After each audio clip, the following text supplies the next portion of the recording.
Iniciem el Connexió Vallès Oriental amb la desfilada de moda de les voluntàries de l'entitat Onco Vallès. Totes han passat per l'experiència de tenir càncer de mama, però han volgut mostrar el seu optimisme a la passarel·la. Coneguem el testimoni de la Pilar i de la Carmen. Llavors el metge em va dir que com es tenia molt separats, que no hi havia solució i que no es podia tallar un tros del pit, que es tenia que fer mastectomia total. I bueno, per mi en aquell moment vaig quedar com si estiguessi parlant en anglès i no estiguessi parlant de mi. La verdad es que me dio los resultados, yo ni lloré ni nada, pues bueno, había que operarlo, había que quitarlo y pues bien, genial, ¿eh? Y tenía a mi hermana, que también estaba afectada, pero ella estaba bien. Pues sí, estaba bien, pues yo también. Mi oficio ahora, bueno, yo digo que soy una privilegiada, porque desde que me pasó esto, pues la verdad es que es duro decirlo, pero doy gracias a lo que me ha pasado por lo bien que estoy y las vivencias que estoy viviendo. A la Carmen i a la Pilar els van diagnosticar càncer de mama i els van haver de practicar una mastectomia, és a dir, l'amputació d'una part o la totalitat del pit. Ràpidament vaig trobar la fundació i llavors t'assessoren molt bé. Quan vas no saps on tens que anar, perquè clar, la primera operació surts sense pit, no saps el que tens que posar-te i clar, t'assessoren, et donen un sostenidor amb una mica de relleno perquè et pugui sortir al carrer i tot això. Llavors és un procés que t'ajuda moltíssim perquè estàs perduda totalment.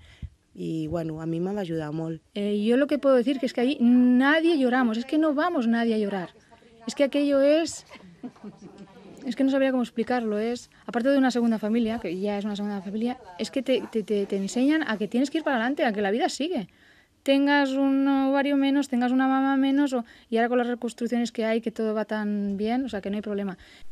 L'associació Onco Vallès treballa perquè les afectades puguin assimilar la malaltia, superar els mals moments i afrontar el diagnòstic i el futur amb optimisme.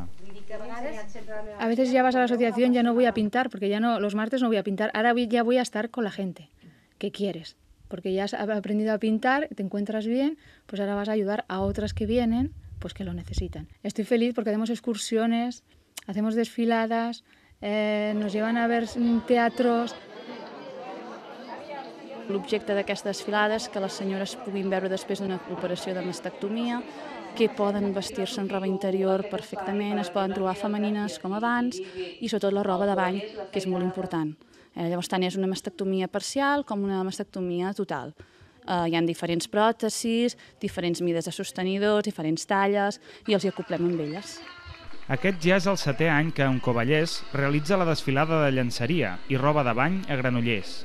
Una activitat que té una doble finalitat.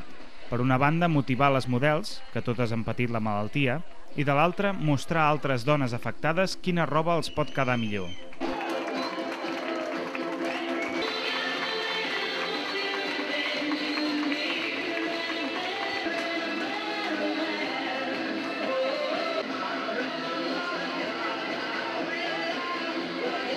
Elles el que més problemes es troben són a l'hora dels tirants i més a l'estiu, que tothom va més amb tirant. A part que els hi fa il·lusió, s'ha de buscar tirants que siguin una miqueta més amples i que es puguin retocar d'alguna manera. I la veritat és que estan molt guapes, són totes encantadores i ens ho passem molt bé. Si tenen un suport a nivell d'imatge per explicar-los el que els farà sentir bé, se sentiran guapos, com es veuran ells amb perruca o sense, o mocadors, que si no volen portar-ne els ensenyem a posar mocadors, perquè va per tots els estils i totes les persones, això els ajuda moltíssim.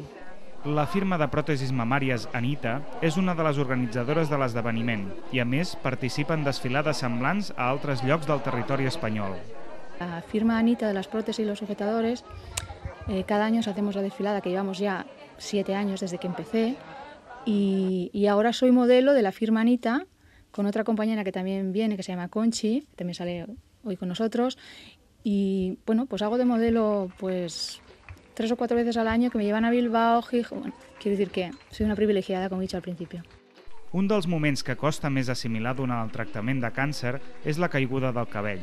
A mi, sincerament, el pit va ser una part afectada, però per mi la més part afectada va ser el del cabell. I ho vaig passar més malament, perquè jo sóc una persona que m'agrada anar molt arreglada i el pit el podia dissimular interiorment, però el cabell és una cosa que no la podia dissimular exteriorment.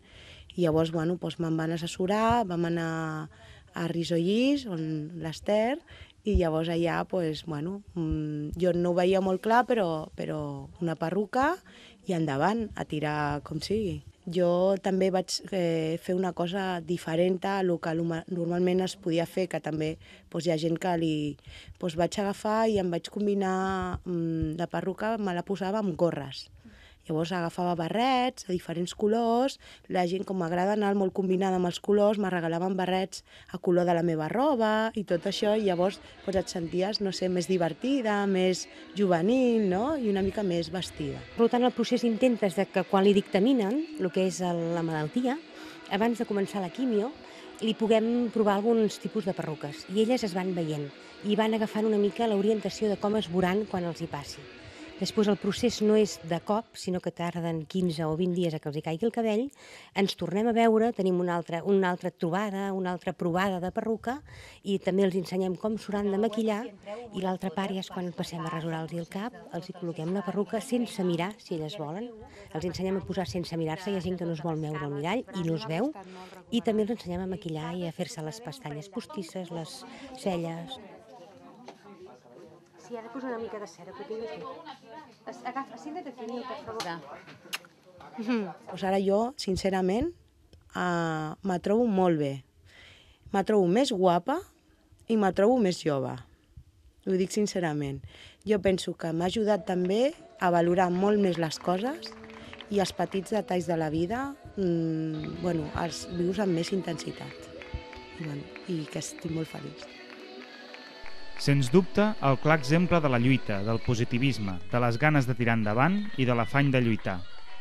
I és que la millor medicina per tractar el càncer és, tal com ens explicaven la Carmen i la Pilar, la felicitat i l'amor dels qui t'envolten. Tinguin molta gent al seu costat que els estimin, perquè l'amor és molt important en aquesta malaltia, més del que la gent es pensa, que siguis estimada i que siguis molt positiva.